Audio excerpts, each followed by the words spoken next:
All right, we're live. Guys, this is Ben. We're here with Evan Silva of RotoWorld. We usually use the first couple minutes to let people get in here. We're going to be talking with Evan about his past, how he got into RotoWorld and everything. So it's going to be really informative, and he's one of the best NFL minds out there when it comes to fantasy. So it's going to be really exciting. What's up, Evan? What's up, Ben? How's it going, man? It's going well, man. I really appreciate you joining us here. It means a lot. You know, we talk all the time, and just to have someone of your caliber and your mind on here is awesome. So appreciate that. Thanks, buddy. Hopefully, I won't disappoint you.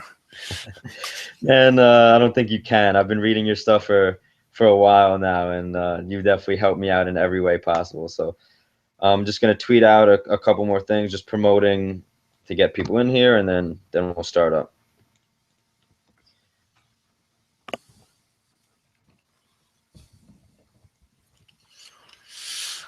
Man, it's getting hot here, dude. Is it hot in New York yet? Yeah, so Yeah. it actually was warm for like the first time today. Okay. All right. I gotta turn my AC on, dude. It's hot. It's crazy. Uh, I mean, it's been what, like 40 degrees here and windy the past like week, like at all the Mets and Yankee games and everything. Mm-hmm. It's not, I'm a warm weather guy, so I'm not really a fan of the whole cold weather adding extra layers stuff. Yeah, I hear you. Okay, so just waiting for a couple people to get in here.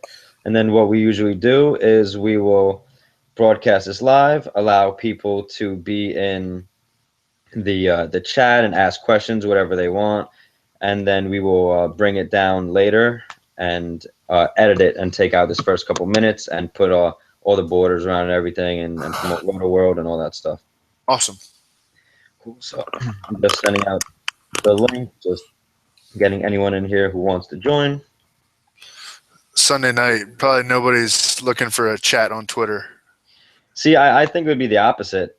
I mean, Yeah. Sunday night for me is like, all right, the week's Right. ending, time to just chill out, just watch the rest of the games, and there's no slate starting or everything, so no one's doing too much research right now. This is more chill time, I would assume. True. All right, so we're gonna start up, and then we're gonna do a quick introduction, and then we'll get into the interview chat. All right, guys, just so you know, there is a chat.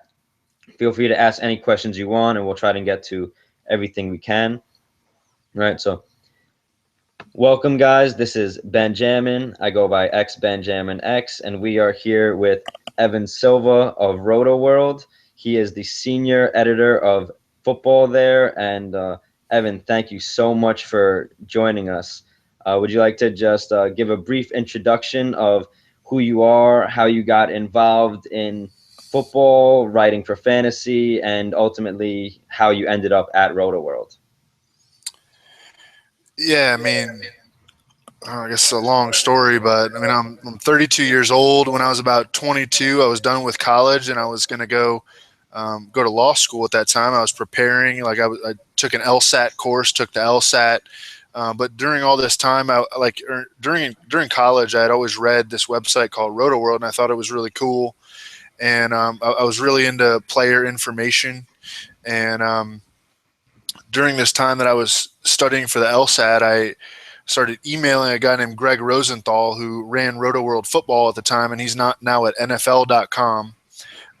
He runs the blog there. I think it's called Around the League, and he let me work for free for like 6 months, and I loved it, and I earned a full-time job. And then RotoWorld got bought by NBC, and Greg's responsibilities grew, and my responsibilities grew, and then Greg went to NFL.com, and now here I am, and we have a bunch of great writers that work for us. Nick Menzio, a lot of people know him from the DFS world. Right, Uh, Nick's awesome. Patrick Doherty, Ray Summerlin, Jesse Pontuosco, he started with us last year. We have some pretty good football writers, and we've also graduated some pretty good football writers. Greg Rosenthal, Chris Westling, and Adam Leviton. Of course, he's a DFS and poker star. Shout out to Adam for taking down that poker championship the other night. Had a huge win the other night. So proud of him and so happy for him.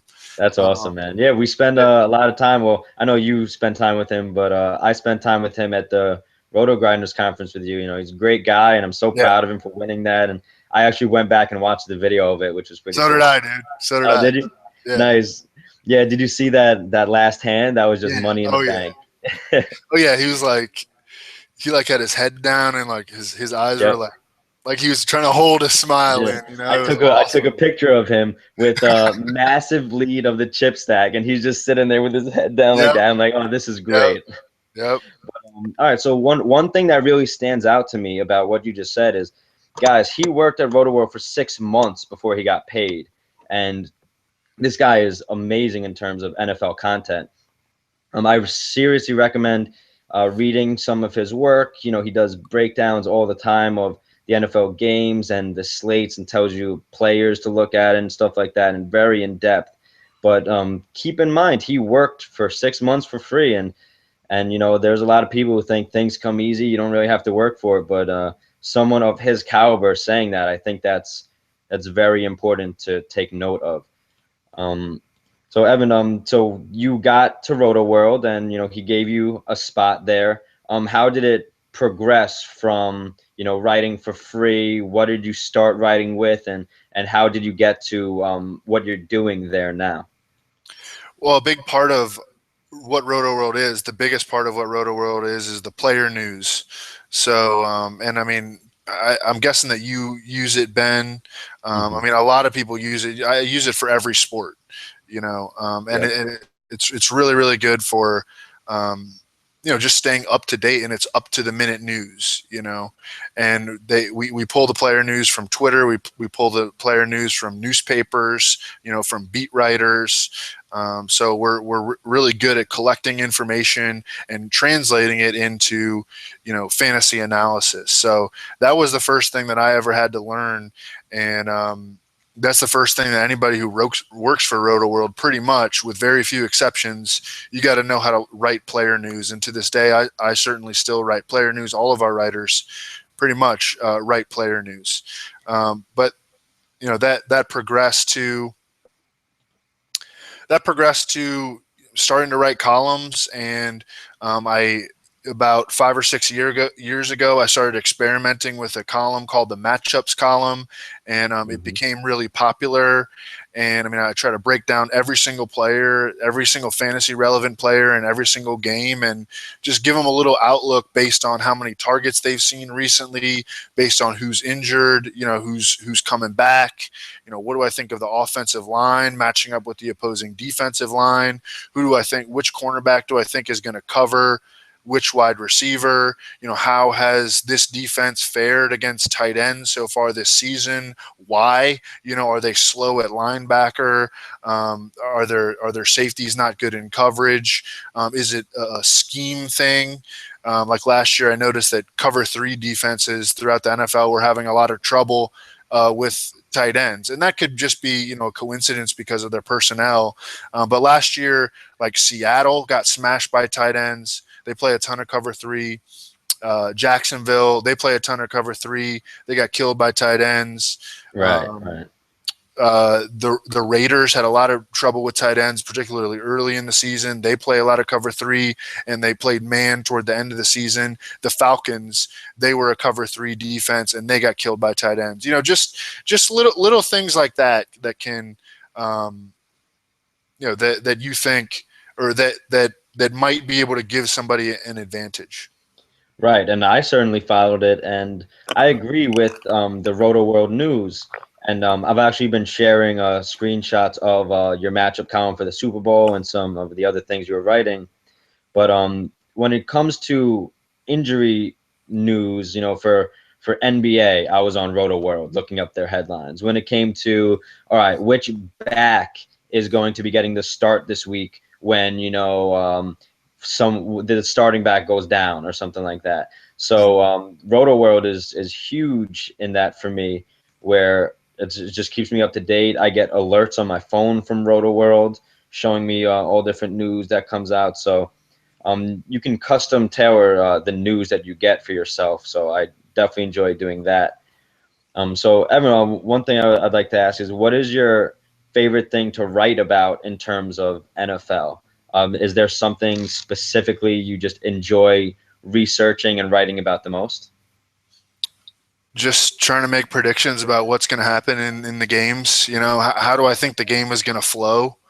Do I think that this offense will be able to impose its will on this opposing defense? Do I think that this team could score a lot of points early on this defense and then be able to give their running back 25 carries? And I mean, I try to figure it out, and it's always a challenge. It's a challenge every single week, every single game. So that, I think, is the most fun. Like when you really are able to predict the flow of a game and the way that each team is going to play. That There's it's a nothing really better good. than getting that right? Exactly. Yeah. Yeah, like when you're able to say, all right, I think, team A is going to do this, team B is going to do this, and as a result, I'm going to pick these players, and then everything works out the way you want, and it's just fun seeing that kind of stuff. And I think that comes with doing the research. Those are the big weeks, that's Todd Gurley against the Browns, and using the Rams defense that same week, and they score a touchdown, those are the big weeks. So you started writing for football and everything, and you were doing the breakdowns. Now, when did it really start catering towards daily fantasy instead of just analyzing real world matchups? I think when I started to really figure out that daily fantasy players were using my column, that they were reading it before they set their lineups. Because I mean, I think the first year that I ever really played daily fantasy was 2014, week 1 of the NFL season. I mean, I was not around in 2012, 2013 playing daily fantasy, but other people were. And some of them would come to me and they'd be like, I love your article. I read it every week. It really helps. And then FanDuel and DraftKings started to get big. And at the beginning of the 2014 NFL season, I just started playing all GPPs. I didn't really know what I was doing. Right. But you see those big dollars and you want to hit that up. Yeah. And I had some wins and I had some, 0 weeks where I just get zeroed out. But I was just a GPP player. And then I started talking more with other daily fantasy players. I started playing, cash games. I started really getting into it and getting into multiple sports. I mean, I played NBA. I had a lot of success last year, played again this year, had some pretty good success. I suck at baseball. I mean, I'm so bad at baseball. And hopefully, Ben, I need you to teach me how to play. No problem, man. I will absolutely help you out with that. Let's do it right now. You want to go through it right now? We could tailor this towards MLB, no doubt. I'm sure people would love to talk about that. We could do that on a different show. I mean, I think it would be interesting, like you teaching me how to play MLB DFS. I think would be interesting. I think that would be very interesting because people actually don't know behind the scenes. Me and you talk three to four times a week, just all the time about fantasy sports, and it really started with just us meeting at the Roto Grinders conference, and just developing a relationship there and keeping in touch. And that was NFL. We took it through NBA, and here we are thinking about pitchers. So I think it's been an interesting transition behind the scenes, just me and you just talking with each other. And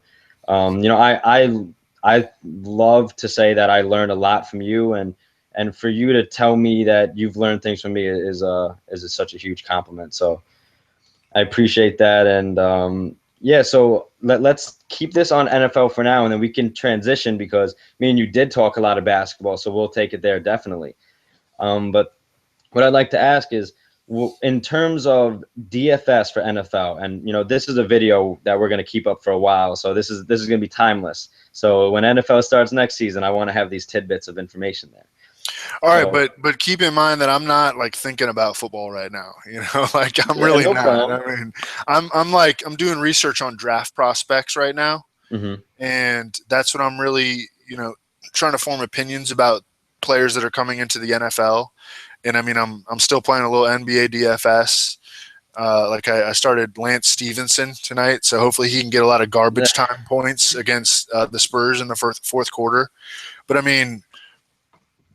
And I mean, I'm not trying to avoid talking about it because we are going to talk about it, but I just want you to know, like, that my mind frame, how your mind frame goes from, right.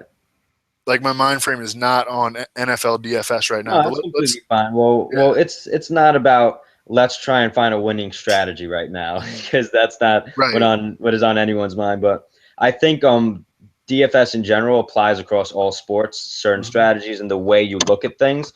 So for me, it's more of, all right, you're very knowledgeable when it comes to NFL, like very knowledgeable. So for someone who knows so much about the sport, compared to someone like me who I think I know a lot about the sport, I just want to see, like, all right, so, you look at things through a paradigm of knowing all the advanced matchups. And I look at things through the paradigm of, okay, I've played the sport my whole life.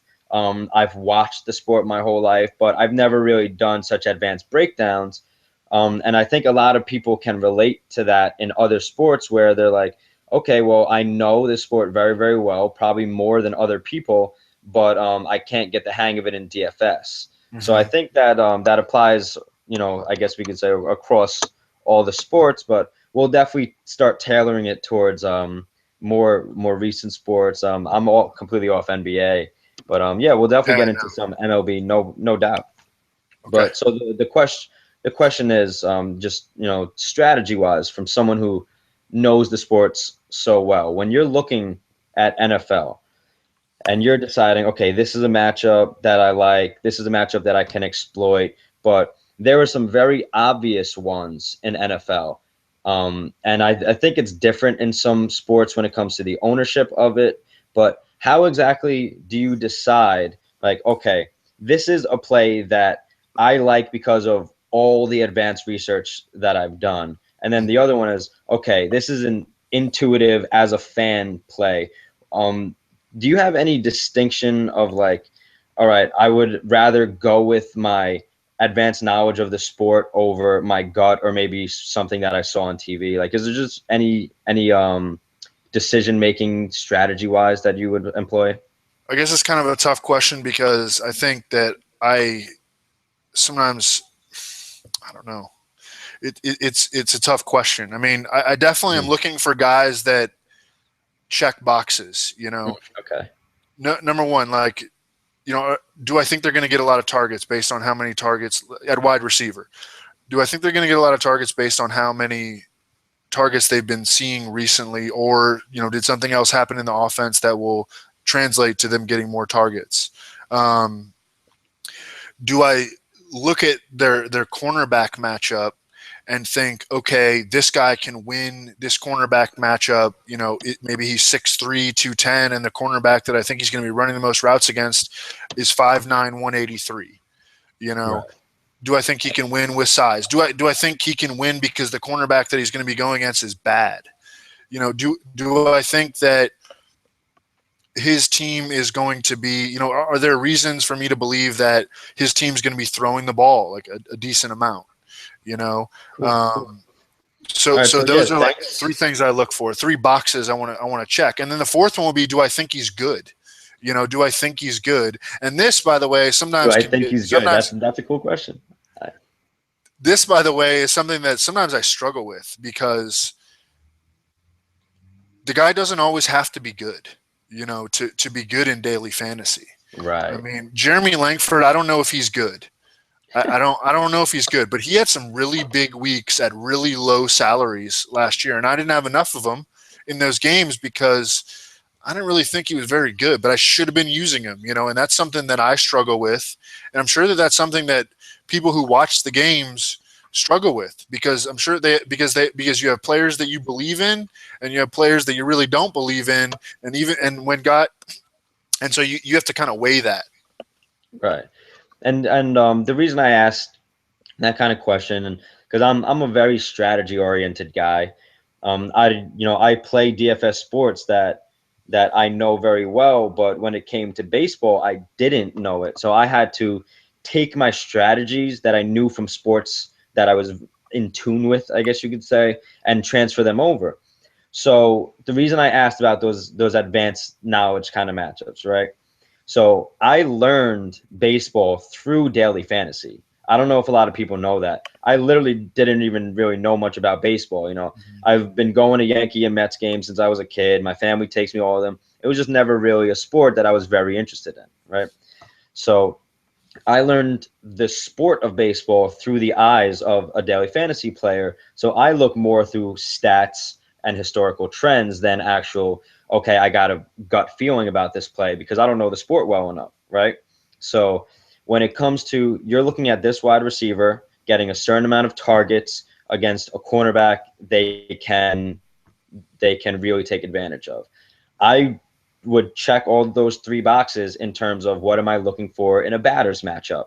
Do I have a batter, let's say a righty batter who mashes lefties going up against a lefty who gets really taken advantage of by righties? So, that's a very simple way of looking at things. But then you could also look at, okay, so there's this righty playing against this lefty who he mashes. Now, what is the park looking like? That left field fence, is that short? Is there wind blowing out to that direction? So these are things that normal baseball fans just aren't even paying attention to because they're just enjoying the sport. Where I'm looking at the sport of like, how do I take advantage of this? Right. And that's the way that you're looking Yeah. at, how do I take advantage of my knowledge of this wide receiver and this cornerback to find a matchup that maybe other people just won't see as a surface play. So how do you deal with righty versus righty matchups? Okay, so Because these dudes that are right-handed have been hitting against right-handed pitching their entire lives, right. and so it, Okay, like, so one thing with whereas you would look at a lefty versus lefty matchup and you'd be like, no way, yeah, I'm using that, but righty is different, right? of course. So the one thing you could look at, and I did this, I think 2 days ago, either yesterday or 2 days ago. I forget when. I think it was 2 days ago, where the Cubs were facing a pitcher. I think it was Bergman of Colorado. He's a righty, and he actually gives up reverse splits. Right. So he gets hit harder versus righties than he does versus lefties. Even though he's bad versus lefties, he's much worse against righties. So that's something I tweeted out to people, and I said, okay, I like a Cubs righties stack of, I think I had Soler, Baez, and Chris Bryant.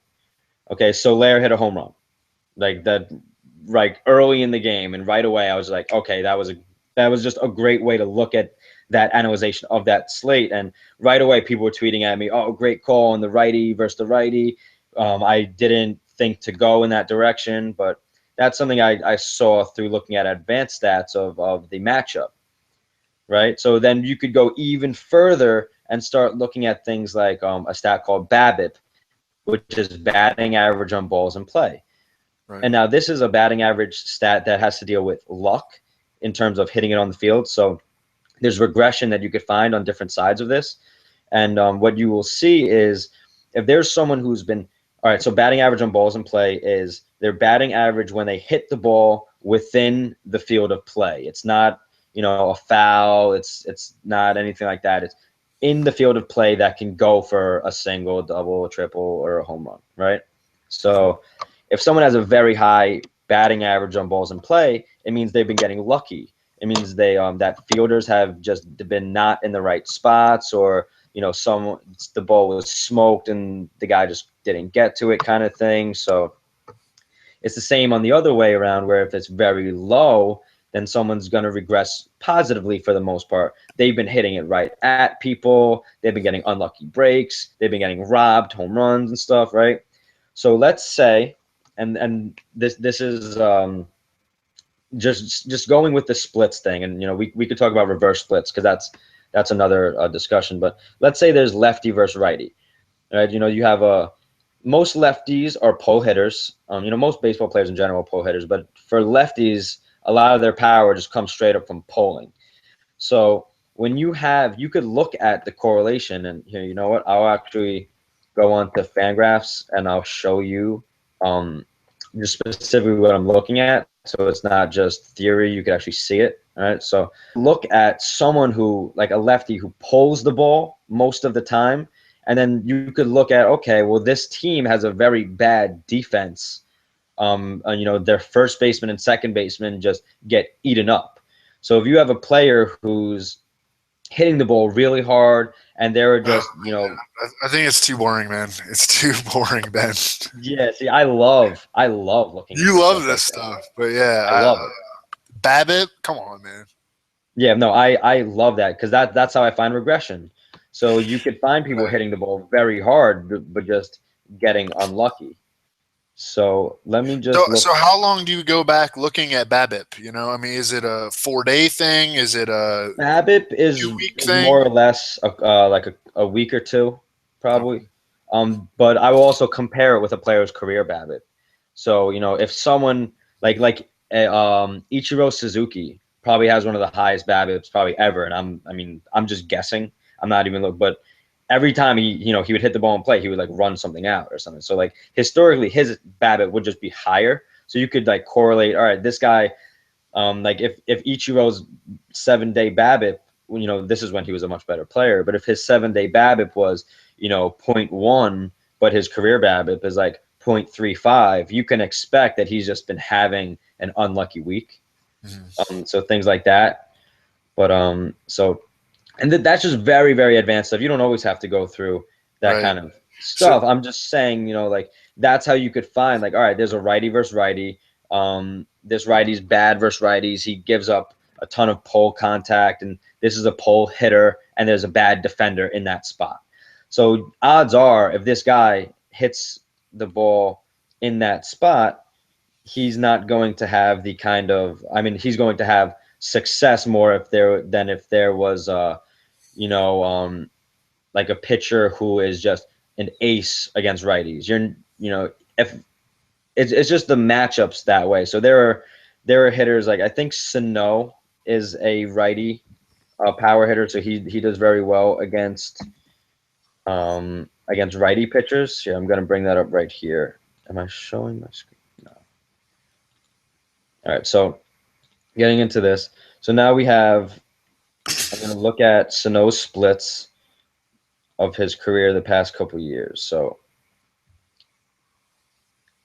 he's actually a little bit better versus lefties. Yeah, he's actually not that good of an average hitter actually, and he's been real off. So that's someone I usually would stay away from. I thought he was better versus righties, but this is the way that I look at things like that. Mm-hmm. You go into Fangraphs and look at the splits, and then you could see a hitter is good versus righties or bad versus righties. So someone like Soler, let me go to Bergman to show you the example from the other day. Christian Bergman. So looking at his splits for career. All right, so he's actually given up a 418 WOBA versus righties compared to a 304 versus lefties. And that's counterintuitive when you're just thinking about baseball, right? Right. So I would have never learned that unless I really dug into the stats. I don't watch enough baseball to have known him to do that. So just looking at it, like he strikes out lefties more. He has a higher K per 9 and strikeout percentage over his career. He can't walk righties as well. So he gives up, 1.9 home runs per 9 innings compared to versus lefties of 0.48. So if you're going to be looking for home run power against this guy, you're going to be looking at righties. And so that's where I got those kinds of matchups the other day. Gotcha. Yeah. So you play most of your money on NFL and transitioning to NBA, a sport you don't know as well. Right. How did you approach it from a perspective of, okay, this isn't my best sport? Well, last year I just jumped right into it after the season, and I mean I won like my first like 10 nights, and then I would say the rest of the time I pretty much broke even. But the first 10 nights I just did really really well, and I was looking at pretty basic stuff like how many minutes do I think a guy would get, who was being declared out 10 minutes before a lock. You can always get a little bit of an advantage if you shift to those guys, because there's a lot of people in the field that are not, they don't have the latest information. Looking at pace, I was just kind of eyeballing it last year, and then this year I jumped in, and instead of winning my first 10 nights, I mean I lost my first 8 nights. Ooh. You know, and Yeah. then God mode.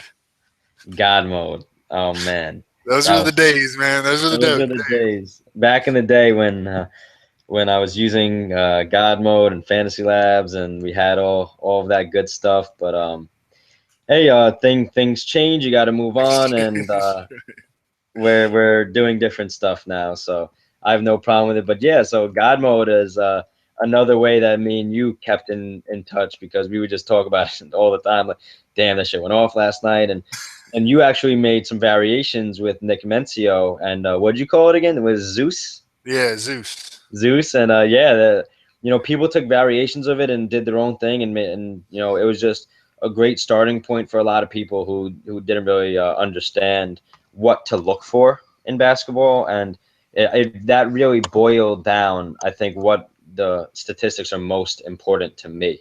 Mm-hmm. So that's the way I approach baseball as well, right? So I do check boxes.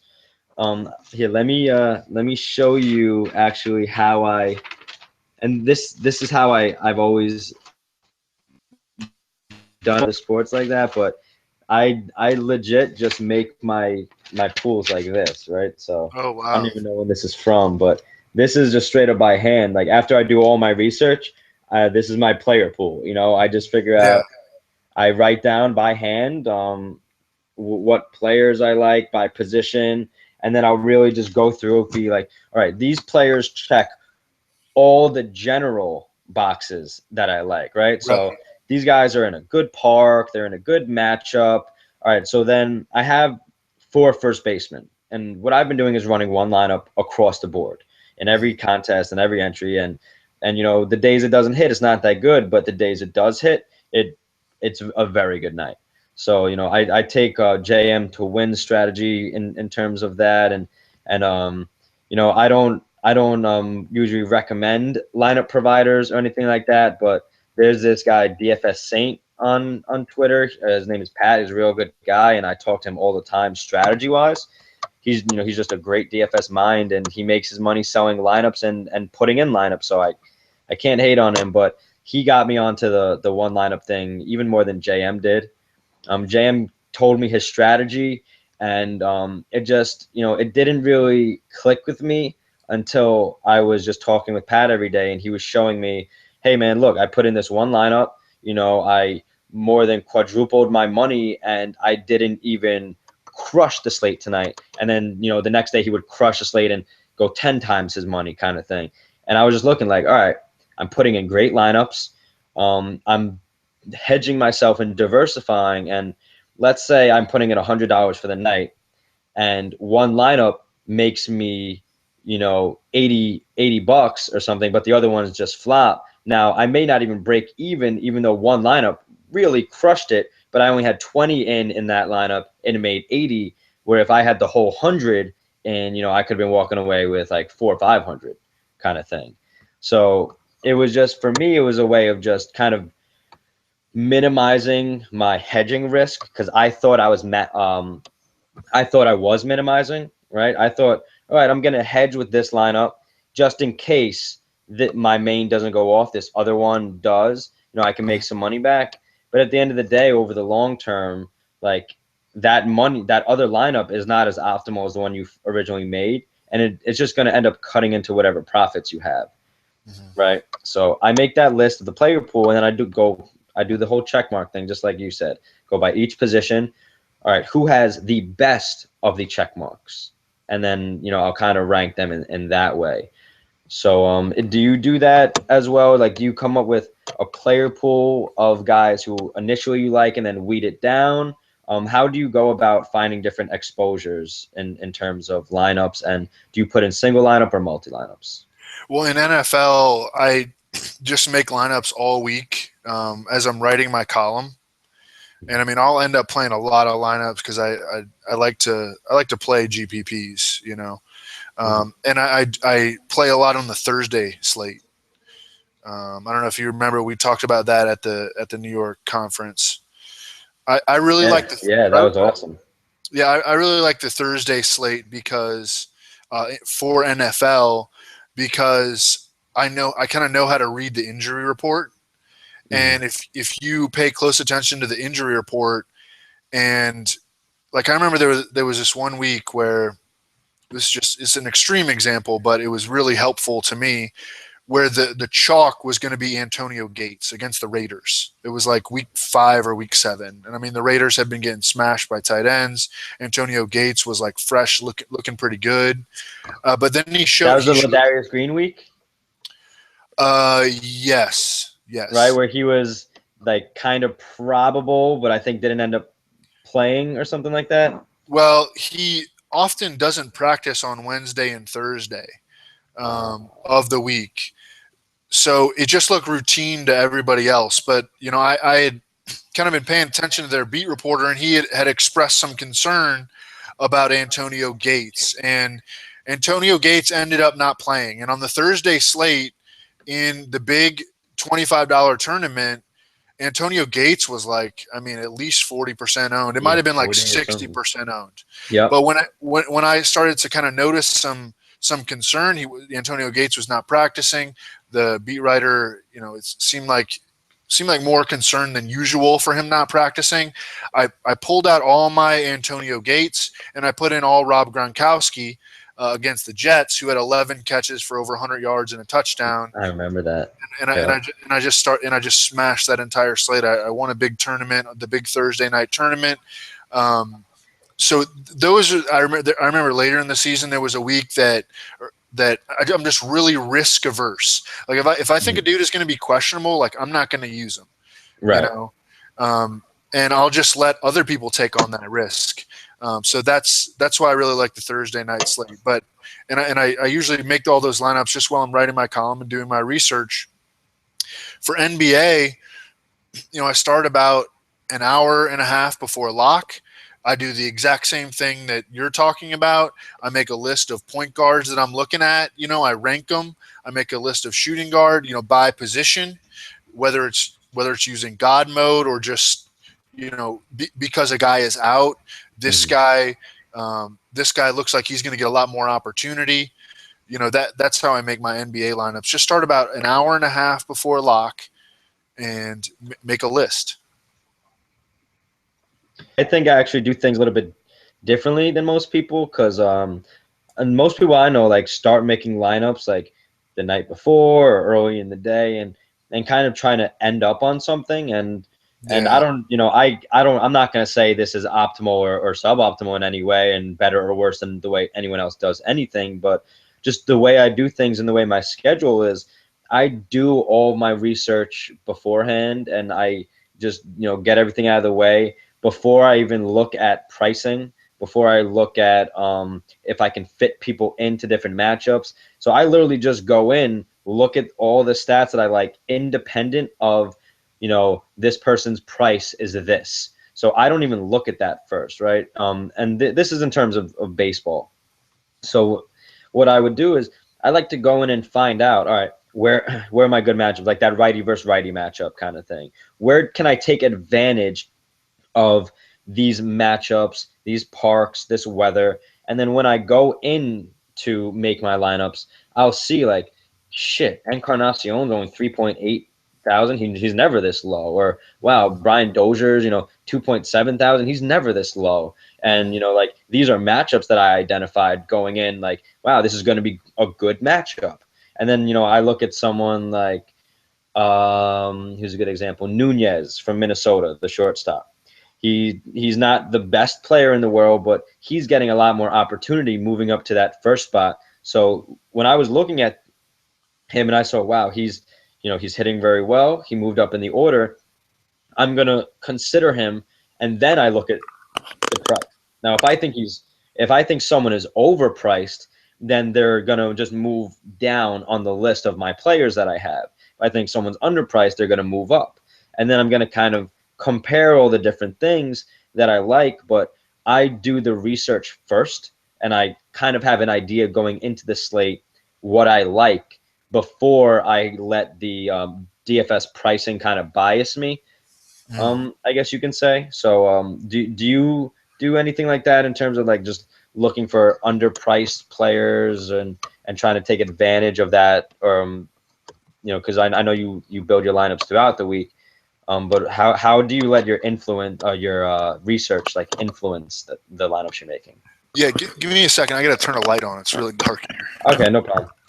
So one thing about baseball that I've been telling people this season is I think the best edge is right now for players. I think you can kind of come in and before people really figure out who are the best plays and who are the best matchups and stuff, I think at least in terms of luck, this is a great opportunity for new players, especially while people are still trying to play NBA and get that done. So I think this is a great time for players, especially when the consensus in the MLB DFS community is pay up for pitching, right? That's usually something you always want to do. You want to take advantage of that, and you really want to find the most consistent option at pitcher, especially on FanDuel, and lock him in and move on, right? But what we've seen is the pitching at the top just hasn't been sharp. So I've been really just paying down for mid-tier pitching and looking at who has good K percentages against a lineup that, like someone with a high righty K percentage against a lineup full of righties, they're going to be one of the first people I look at all. So I find that looking at all the stats and matchups and all that stuff before I look at the pricing is just a great way for me to identify my pitching, because I go in and I look, all right, well, this guy's better than this guy. This is a better K matchup, and the WOBA and all these stats and all this matchup stuff, right, that I'm going to go over in the future and all this different stuff. And then I go into the slate and I see, damn, this pitcher's $7,000, and this other one who I was looking at who has like just a similar matchup is 10,000. Like no shot I even go up to that. Like I'm not even going to try and fit anybody in. I'm just going to lock in my mid-tier guy who I'm very comfortable with, who's like playing the Padres or something, who just are awful. And then I will just go and look at what are my favorite batters. I don't really have to limit myself then to, how do I fit this player in? It's more of like, where do I want to go? And do I want to get Bryce Harper and Batista and Encarnacion in there? Do I want to stack my favorite stacks and, make sure I get all the Toronto guys or all the Colorado guys? It just gives me other options. And at this early in the season, when we don't know who will really come of form in pitching, I think it's a great time to take advantage. And I saw something recently. I forget who it is, and I'm gonna find out for everybody real quick. I think it's like Collette or something. I forget his Jason Collette, maybe. No, I forget his name, but there's someone who does articles on Fangraphs talking about pitchers and the different pitches that they've been trying to teach themselves and learn. So those kind of things are very important, and you could look at pitchers' velocities from the year before compared to this year, see if someone got stronger or weaker. You could see different injuries based on velocity of someone throwing. So comparing all these different kinds of things before I even look at the slate is the way that I think I find my edge. right? Personally, I don't know how everyone else does it. That's why I try to talk to as many people as possible. You know, you're a great NFL mind, and that translates very well into what you do in terms of DFS. And now I want to try and figure out, how do you take your, you know, your NFL knowledge and translate it into the DFS aspect of it. And so that's why I pick your brain so often, because you see things, like I said, through a different paradigm than most other players, and I love seeing that kind of stuff. So transitioning into MLB, what do you look at, you know, as a player who's just not as familiar with that sport and you don't pay as much attention to it? What are the first couple of things you look at when trying to look at a slate for the day? Things that will lead me astray. Mm-hmm. So, do you, like, will you go and look at, all right, expert picks from somebody, like, all right, this is these Yeah, guys' expert picks. Let me go lock these in, or yeah. do you do what I do, and I'm like, all right, I see expert picks, I'm avoiding them. Like, that's kind of the way I play sometimes. Like, how do you I don't. approach other things I like mean, I do use expert picks. I mean, for baseball, for sure. I mean, I have no idea what I'm doing, so that? Right. I'll read articles, and I don't know. I don't do that for NBA or for NFL, and I'm pretty good at those, at DFS for those sports, and I'm Mhm. horrible in MLB. So maybe that tells you something. Well, that's fine, and that's kind of what I wanted to hear, asking that question, to be honest, just because I think it'll help out a lot of people who are watching this, in terms of they don't know the sport as well. What do they do? There are a lot of people who go and just look for picks, and all right, I trust this guy, I trust his knowledge. Let me plug and play these, right? And that's how I started doing MLB when I first started in 2014, I think, or last year. I forget when he started doing it, but Beer Makers fan, you know, he would do his 6 pack on Roto Grinders, and And he's good, by the way, too. I mean, he's I good. love Beer Makers. I love Yeah. him. But I didn't know anything about baseball or anything, and so, you know, I searched MLB starting lineups one day. When I was starting again to FanDuel, Roto Grinders came up, and that's how I was introduced to them, through their lineups. And then I started seeing the Beer Makers fan 6 pack or picks, and me and my boy would literally just plug in all 6 of them every single time. And you can't ever expect to have great outcomes just like, all right, I'm just going to try and fit in all these players, because he's recommending good spots for each of them individually, and you have to kind of pick and choose, like, all right, you know, this is a great play, I want to use that, right?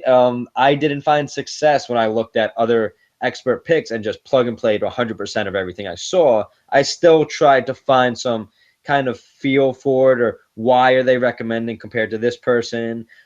If someone would say, all right, this guy's more of a cash play, this is more a GPP, I would just immediately go towards that cash play, right? Even if I'm playing GPPs, just because I'm very risk averse, I don't want to take those big, you know, 2 home run or 4 strikeout kind of guys all the time. That's just not the way I like to play. I would rather look for a more consistent guy who's going to hit a home run and a double and a couple of walks or something. That's just the way I look at it. But in terms of expert picks, so I'm not calling myself an expert by any means, so don't take it that way. But I did a poll a couple of days ago, right? And I asked what people want more. Do they want daily picks for the sport? Do they want a video slate breakdown? Or do they like articles based on strategy? And it went picks, strategy, slate breakdown. And I think that's very telling, just for the sport itself, because most people know NFL, most people know NBA, but when it comes to MLB, people just don't know much at all, and they kind of want to look at, all right, how can I analyze these picks that are being given to me, not just, all right, these are picks, I'm just going to throw them in.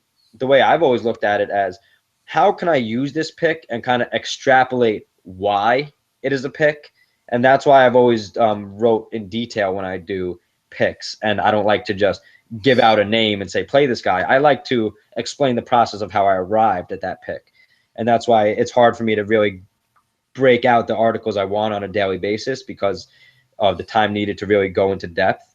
So that's, I think, very important for new players, is to understand, guys, everyone at some point just goes on and says, all right, I trust this guy. These are picks that I like. I'm going to plug and play. And I would Oh yeah. recommend. I mean, Ben, if you gave picks every day, I would just use your picks every day. Right, right. I mean, I'm serious. And what I'm saying is, like, I have no problem, and this is the way I started. Just I always listen to other people and the way they use their picks, but when you're looking at the picks, you can be plugging and playing and using them, but I think it's important for people to understand why those picks are there. And so that's why I always try to give explanations, and that's why I think it was important with Beer Maker. He would do those videos and explain the stats and why he picked those players, so then you can get a good grasp and understanding of your style of play and which of those type of players you want to use, right? So if Beer Maker had 2 first basemen, and this is just a contrast and hitting types, 2 first basemen on his list, and I had to choose. Now he's going to put up Chris Carter in a good matchup. Now this is a guy who has a very high K percentage. He has very boom or bust potential where he can hit 2-3 home runs in a game, and he's called a GPP play for the most part. Now, if he recommended Joey Votto in a good matchup, who is one of the best contact hitters in the sport, he's one of my favorite overall hitters to watch in terms of being a fan of baseball and hitting, and he takes a ton of walks. So when he hits a home run for me, I see it as thank you upside, but I'm expecting walks, doubles, runs, contact, RBIs, and I'll get my 24 points or so from him. My 12 to 24 range from him more often than I'll get my 0 to whatever, like 30, 40 point range from Chris Carter. But, those are 2 players where you could just plug and play both of them if you're on DK, or you can make that decision of, he explains Joey Votto's more of a cash player, and I consider myself more of a cash player in terms of just general strategy. So I would more often than not go towards that type of player. So when I do recommendations, I say, all right, this guy is, he's a high contact hitter. He hits the ball hard. He's going against a pitcher who gives up high contact to the type of hitter that he is. And I will say also, all right, I'm picking this player because I'm playing GPPs and he's a boom or bust option, and he can hit 2 home runs for you, but he might not do anything for you. So if you're listening to me saying that and you're listening to him saying that, you can decide, I'm more of a cash game player. So these picks that I'm seeing, I prefer to use the pick that is more catered to my style of play. So that's the way that I look at picks. If I'm not just avoiding them completely. Like if I see, every single person on every site saying this is the pick for the day in baseball, I will fade him no matter what. Like 95% of the time, just because there's so much volatility and variance. It just doesn't make sense to be on someone so high owned unless it's a very small slate. Gotcha. So that's the way that I approach those picks in general. So one more thing that I'd like to ask you in terms of just DFS play, right? Well, it's a compound question. Do you like to go more cash GPP, single multi entry, or small league heavy tournament? So do you like cash GPP? Do you like to go with one lineup or multiple lineups? And do you damn, I forgot the last question. I was trying to go through that. So answer the other questions. So do you like cash or GPP more? I mean, I'd say I'm about 70% cash, 30% GPP. But to me, the reason that I'm playing is always to try to win a big score. Okay. It's always to try to have a big win so I can pay off my car, or Right. put 20 grand away. I mean, or whatever, pay off some debt. It's always to try to hit something big. So I'm always going to have a lot of GPP lineups going. Okay, so You're Because making that's my multiple. goal. Yeah, for sure, Okay. for sure. So what is your favorite contest? Like what dollar entry, I should say. Well, in NFL, I mean, I feel more confident, so I'm willing to play a lot of lineups in like a $25 entry GPP. Hmm. Not like 100, but Right, like right. maybe 20. Okay. Um, and in NBA, I pretty much just stuck to $5 and under. But I did have a big win. I mean, relatively speaking, for the relatively low stakes that I was playing. Um, Still in the $5 GPP. So I felt good about that. Like I like to play in GPPs where I have the potential to get a big score. And before the show, you and I were talking about how you don't necessarily like those for MLB, which makes sense. But I'm still trying to figure out MLB, But I always want to. The reason that I'm playing always is to try to hit something big. Okay, okay. And actually that's more of for in my strategy, that's more of every sport. So I'm not playing to hit those large GPPs, but when I always leave myself upside with Mhm. my lineups where I will put myself in them because if my lineup goes off, I don't want to be capped out. Like so I was telling you the other night, or the other day, 2 days ago, early slate, I was literally capped out at the amount of money that I could make in any of the larger GPPs. So that was a little disappointing. Where like I could, I had the highest score on the slate at one point towards the end of the games, and I was literally maxed out to how much I could win. So I was just Right. thinking like, this is great, but if let's say I get 2 home runs in the last, you know, inning or something, it's not going to do anything to benefit my upside. So that was just a mistake on my part of doing I did a $10 single entry that I was winning in first place is 500. But if I would have also just had it in like a $5 like rally or something like that, or just whatever, just leave myself a little more upside to where, you're not just capped off with the amount you could win. So I do a lot of 100-man leagues. Those are my favorite things to enter. And I feel like in terms of multiplying your money, that is your best chance. So I I've come in sixth. No, I've come in second place 6 times this week in 100-man leagues. And no, I've come in second place tied. I've tied for second place twice in those 100-man leagues this week. So, So but this is something that you have to deal with when you're playing in those because I yeah, mean, what if you just hit the nuts? yeah. Then you only make like $800. That Right, would be right. an And issue. That would be an issue for me. that's why I will leave myself in, like, because like I said, I've been playing a single lineup for the most part, Uh-huh. so I'll leave myself in a GPP in case it crushes and goes off, and that's happened to me. I've taken down line drives, the $10 line drives like that, where um, I will have cash games across the board, but cash games mixed in with like 3-man, 5-man, 10-man leagues, triple ups, quintuple ups. So I do have a ton of upside if I go off, right? So and then I take down those leagues. Now I took down a line drive doing that because I just entered into it with my cash lineup, and my lineup went off. But the thing is, I don't go into looking at like stacking, right? So I don't go into a slate saying I have to stack this team and these players and this players. I end up on stacks. So I'll have low owned stacks sometimes. I'll just have low owned players because of a matchup that I found. So I don't look to be contrarian in baseball. I just end up being contrarian because of the way I do my research. Like I said before, I look at the research first and then the pricing.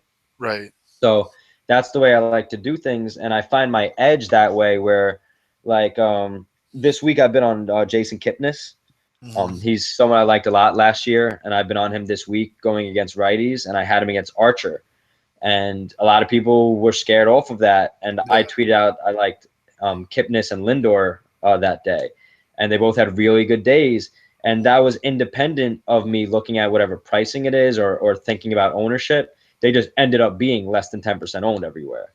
just Right. because of No, people would have just looked at the sheet of paper, seen Chris Archer, and not used a single red sock. that's exactly what it is. So that's why I choose to look at the advanced stats, and that's why I think I have an edge in baseball, because I learned this literally the sport itself through the back end of the advanced stats. So that's why I found so much success in baseball. And I think I won first place in one GPP in all basketball. I took down a top 3 in an NFL, but those were the best I did the full seasons going on. I had some pretty good days, but I won 200-man leagues in my first 2 days of playing MLB. So I put in 10 and won 250 right away. And for me, I'm not someone who's playing hundreds of dollars per day. Per slate, I'm playing like 40 to 50 per slate and doing a few of the smaller slates. Mm-hmm. And so that's the way I approach it. I'm looking to get, my 5, 6, 7x profit. Like that's a GPP win for me. And then I have my entries in GPPs in case it truly just goes the hell off, so that's, and I don't do the bigger slates also. So I play a lot of slates that don't even have big tournaments, so like I'll come in and there'll be a $10 tournament and it'll be like 300 players, you can win $100 or something. And I'm like, all right, well, I could win 250 in this 100-man league. And just hypothetically, but one thing I wanted to mention about that is in one of those early slates, I played a $5 100-man league and a $5 rally, right? And I had the same lineup and it went off and it came in second in a 100-man league and like a couple hundred in the rally, right? Or something like that. Right. I won $75 in the 100-man league coming in second, and I won $30 in the rally. Yeah. So yeah, I'm definitely limiting upside. But when you think you're in a 100-man league, a lot of people are going GPP. So let's say 15% of that GPP busts of all those lineups. You're really dealing with it's a top 12% cash, but you're really dealing with the regular GPP numbers in there. So I think it's the best way to makes master it. sense. That sounds like a good strategy that's specific to baseball. Pretty much. Yeah. Yeah.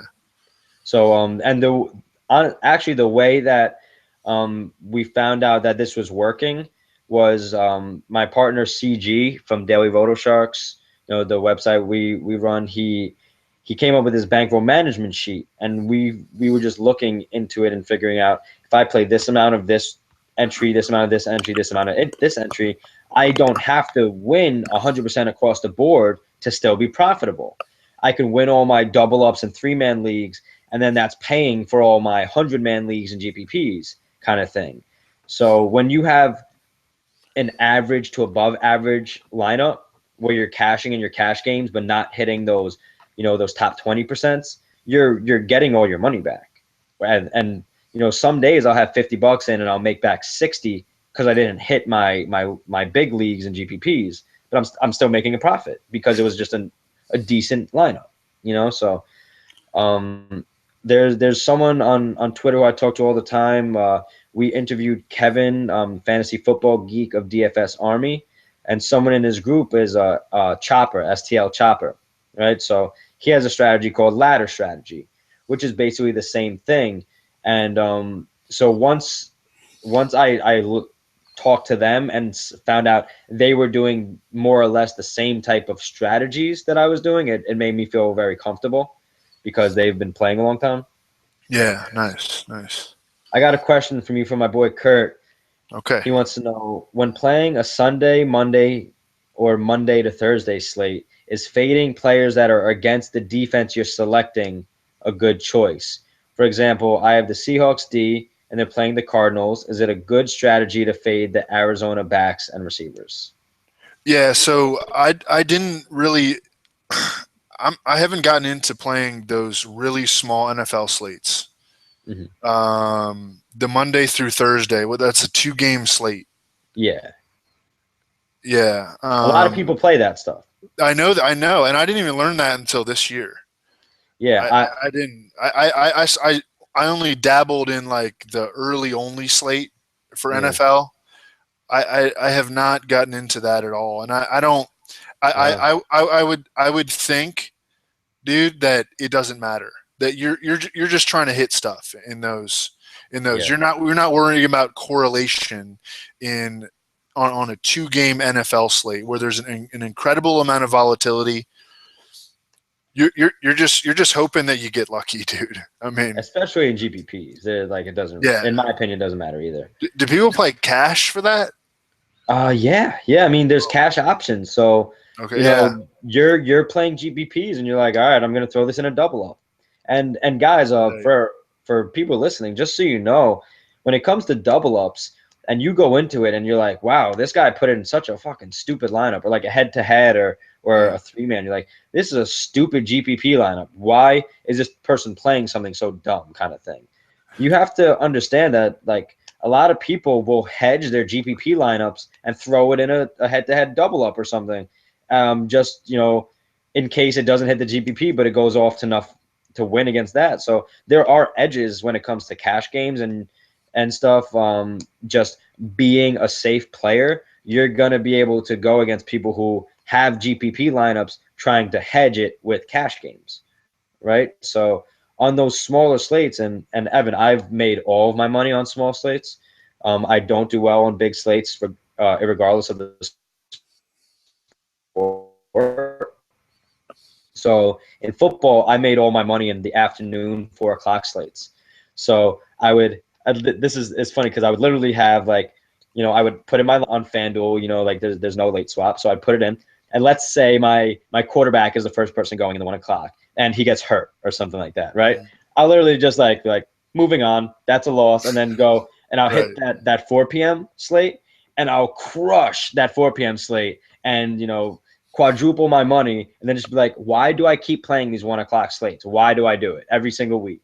And then the next week will be the same thing. I'll play that like main slate, and then I'll see like, all right, someone else's lineup goes off and mine's just tanking. I'm like, why do I do this? I'll go in, I'll play that 4 p.m. and I'll crush it again.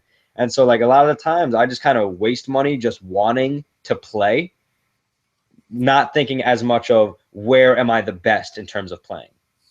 So all right. Well, one more thing, and then I got to roll. But have you ever tried preseason NFL DFS? yeah, I did pretty well on it last season, actually. Yeah, that's literally that's the best sport. That's the best It's DFS fucking sport. luck. So much luck No, it's not luck, dude. No, for it is me. not, Ben. For me, for me, it's luck. Because in this sport, people worry about the salary cap. So they're trying to use like Russell Wilson, and they're trying to use like starters. But the guys who get all the work are like the third string running backs. I mean, there were like they didn't do it on FanDuel last year, which was really disappointing. I hope they bring it back this year. But they did do it on DraftKings. So you could get RBs like Dree Archer and Raheem Mostert that would catch like 7 balls in a preseason game. That's 7 points on DraftKings. You're going up against people that are using DeMarco Murray and they had 1 carry for 2 yards. I did that with quarterbacks. I went in and I would what I noticed is, and you can't worry about the salary cap at all. And if you don't worry about the salary, you'll win. I mean, you will win. Well, I cannot wait until NFL preseason for you to help me win. I'm down. I don't give away picks during the NFL preseason. No. Yeah, so I'm in it for myself. That's fine, man. No, I need you to teach me how to look at them. So no, we actually me and Nick and Adam Leviton and I don't know, maybe some other dudes sometimes. We'll have like a group chat, like talking about players, and like I don't even like say players in the group chat. I'm just like, don't say his name, like not on Twitter. Don't say his name at all, So because like that'll just literally drive up ownership. Oh yeah. Yeah, and I like to think I have that effect, but I have no shot.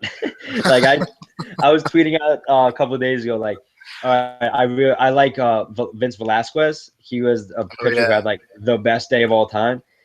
And so I tweeted that out, and I I wasn't trying to project ownership. I usually don't Right. when I'm looking at like the mid-tier pitchers. I'm just picking my players. So I was like, all right, guys, roll with this guy. I like his matchup and everything. And then I thought maybe it would be like 10, 15% owned. He was like 55% owned. And I was like, God damn it, I Wow. shouldn't have tweeted that out. And like Wow. realistically, I have no influence on his ownership whatsoever. No, but I mean, just for preseason DFS, like there's no information on it. I think that I want to say that Seth Yates writes something Seth. I like on it. Seth. Yeah, yeah. I talk to But Seth all but the time. but I think he is essentially the only place you can really get information on preseason DFS. So you got to pay attention to, who's like in that third seat on the running back depth chart, who's the guy that's trying to make the team that the coaching staff wants to get a look at, in this game, and that's who you got to use, and not, with no concerns about the salary cap. So that's why I tell Leviton and Nick to do not tweet any players' names that we're going to Right. use in preseason DFS. Well, I like to watch Hard Knocks, so I was Oh on yeah, DeAndre Hopkins all year from yeah, watching Hard Knocks because I was like, this guy's a fucking animal. He has yeah. great drive. He's gonna beat everybody off the ball. So just from watching Hard Knocks, I was like, I'm using him. But one last thing about the preseason, and just Yeah. before you go, what I was doing is what I noticed from looking at the game logs, you'll have your starter play the couple of minutes or the first quarter or whatever. Then you'll have the second guy come in the second quarter, and then the third guy a lot of time will play the whole second half, the quarterbacks. So I will just try and look at who is going to have the most opportunities, like you said, who's fighting for a spot, who's on this depth chart, and then I'll go and I'll just search players' names. That's how I'll usually find information, and I'll look for articles of this player is impressing in camp. I'll literally, and like, guys, I do a lot of research through Google, right? So that's how I find a lot of my websites that I use. So I'll search like, Giants quarterback impressing in camp, and then I'll just go look to see if there's an article on it, kind of thing. So that's the way I like to find like background information and narratives, and I look on a lot of beat writers and stuff like that. So I do this for all sports, and I think I like to find edges. And for basketball, I always search the NBA birthday today. That's something I look at every day. So narratives, I love narratives. So yeah, we'll end on that. But yo, Evan, Yeah. thank you so much for joining us, man. I really appreciate it. Let me give one name for the 2016 preseason. Okay, hold on. Let me get a pen and paper. All right, Brett Hundley to Jeff Janis stack. Brett Hundley to Jeff Janis stack. Yeah. I think Davis Maddock would love hearing that. I know that's his boy. I think he would love hearing that. So Brett Hundley to Jeff Janis. Yes. Guys, you heard that here first. You're gonna see a GPP winner with a Brett Hundley to Jeff Janis stack. That's and right. I assume that 95% of that Jeff Janis ownership is going to be from Davis. right. But Jeff Janis, I don't know if people know this, but he's one of the fastest players like in the league, and he's a white boy. Like, Yep. I love it. I love, and I don't ever care about race with anything, but when I see a fast white player, like I just love it. Like that's just something that doesn't usually happen. So like I love picking players like Ellsbury, Gardner, Billy Burns, like just fast people. Like, I love speed. So when I see a guy like that who like looks like he just he's an incredible athlete too. It's not just straight line speed. I mean, he's got an incredible vertical broad jump. His 3-cone time. I mean, he's got an incredible athletic makeup. It's just he had no idea how to play entering the league, and that's why he was a 7th-round pick. But he's, he got some opportunity in their playoff game against Arizona. He had over 150 yards and 2 touchdowns. And after the season, the coaching staff was like, "Man, we got to get this dude some more reps." So. He still won't run with the starters, I don't think, in the preseason, and that means he'll get run with probably a lot with the twos, and Brett Hundley will be the backup quarterback for the Packers this year, and he's a dual threat. So no more Toljan? No, he signed with the Colts. Okay. But we should see a lot of Jeff Janis and a lot of Brett Hundley in the preseason. Cool. I'll definitely take notes of that. And Maybe we'll do some more of these videos, just in general, getting towards NFL starting up. I know that you get super busy and everything, but if you wanted to discuss anything, I'm always available, and I'll always make myself available for you. All right, man. Sounds good, Ben. Thanks for having me on, dude. No problem. Well, guys, this was xBenJamminx from Daily Roto Sharks and Evan Silva of RotoWorld. Thank you for joining us, and I hope you enjoyed it today.